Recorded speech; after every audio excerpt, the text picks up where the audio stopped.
Alright, so let's begin by adding the text. As always, the word that I'm going to write is Rockstar, and I'll just enlarge it, bring it in the center. The font that I've already given it is called the Blackford.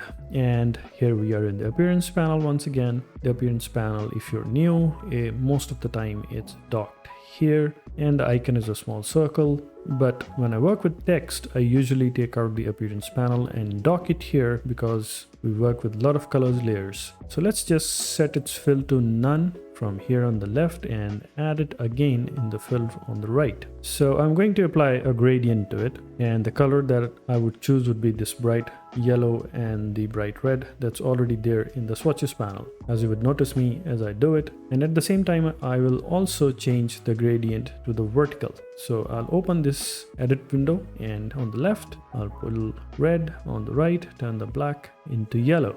So that being done, so I'll change the gradient direction, and in this text style that I'm going to make, there are going to be lots and lots of layers. But one thing that you can remember about layers is in the appearance panel, where you can see the fill, the gradient color, whichever color is on the top is going to get applied to the text on the top. What I mean to say is, if I'm going to add a fill here, let me just go here on the right and press again. So since a new fill has been added, as I will change its color to dark blue, it's not visible because it is immediately below it. When I apply an offset path to it by going to FX and change it into round joins, the offset is of 10 values. Now you can see it because it has moved the text 10 pixels outer. I'll try different values. I think somewhere around 15 pixels is what I'm going to like. So if you're new and trying out new things, offset path is perfectly fine when you want to multi-layer a text so that one text is visible the below or the one below is above the other. And we achieve that by layering the text, by layering the colors with different fills one by one over the other or one below the other. So let's add another one fill. So as you can see, it got added right on top. So I'll push it down here. Now it's at the lowest, and that is how layers work. I'll change its color to this light blue. And in this case, as you may see, I'm going to add an offset path and make sure it's of 10 pixels so that it matches with the dark blue colored text. And now I'll go and add a transform and move it to the right and little below to give it a bit of a highlighted 3D effect. Not just 3D, but a highlighted 3D effect. That is what I'm trying to achieve here. So as you can see, I'm trying different values as always so that you can see the whole process as I do it, and press OK. I try to edit it minimum so that the whole process gets recorded, and if you're watching it, learning from my experience, you could see as much as possible what's really going on. So let's add another fill, and I'll press it. As you can see, it got added on the top. I'll move it below once again, hold it and move it below. And to this, I'm going to give for the moment a bright yellow color. I would eventually change it back to dark blue, but I started with a bright yellow color. I went to the FX, again selected path and offset path, and to the round joins, and I increased its value really high to give it a nice thick outline. So I'll press OK. And the reason I chose yellow was because I thought it would be nice and bright, but it kind of got mixed with the yellowish orange gradient. So I changed it back to blue. As you can see, now it's nicely visible, this dark blue color, so that you can see what's happening. The next thing that I'm going to do is I'm going to go in FX again, and this time again add a transformed, and basically just add the value on the vertical. I just want that layer to move down so that it's centrally located and moves, and the whole text gets nicely highlighted. It's all eyeballing, nothing new. I'm going to change the offset that's already applied to it, and I'm going to increase it and then adjust it by looking at it so that it looks nice. As you can see, I pushed the value to be really high.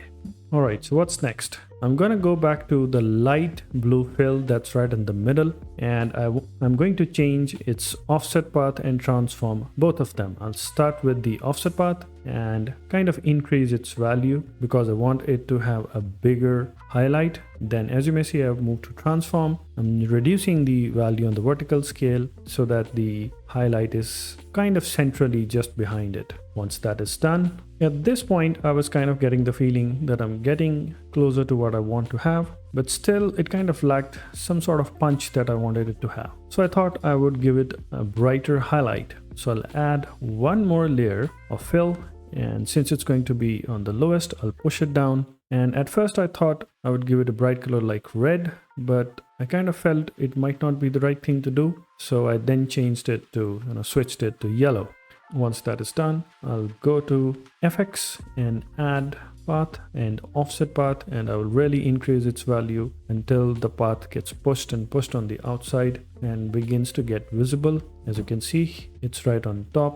I'll push it to around 70 pixel and press OK. Now I will add a transform by going into FX, distort, transform, and transform. And obviously, as you might guess, I'll push it down vertically, as you can see, so that it gets applied equally towards on the outside of the whole text. So with that, I think I was kind of happy with what I was getting towards, the kind of effect that I wanted to have.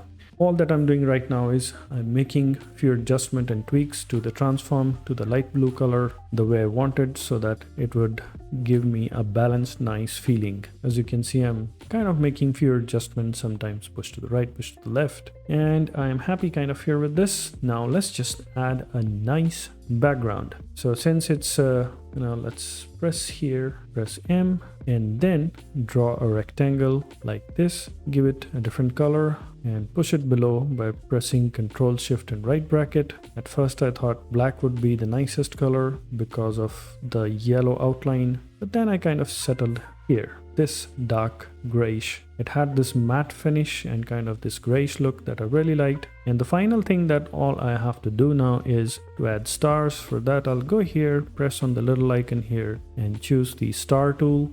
And then simply you can follow what I'm doing on screen, adding points, changing the joints, turning it around, pushing, holding it here and pushing it in to make it more pointy, and then the anchors to the outside to make it look nice and rounded. So I'll make multiple copies of it, some small, some big, to eventually get what I want to have. Few stars on the top, on the left, and few stars on the bottom, on the right, as if it is hugging the word Rockstar, as you may see as I'm speeding up the video. So this is what I really wanted to achieve, and I'm happy with it. It's turned out to be really nice. Hope you learned something from it, and keep on watching for more. There are going to be many more videos, I think around 17 more in this whole text series. Hope you have enjoyed it. Please don't forget to like, subscribe, and press the notification bell.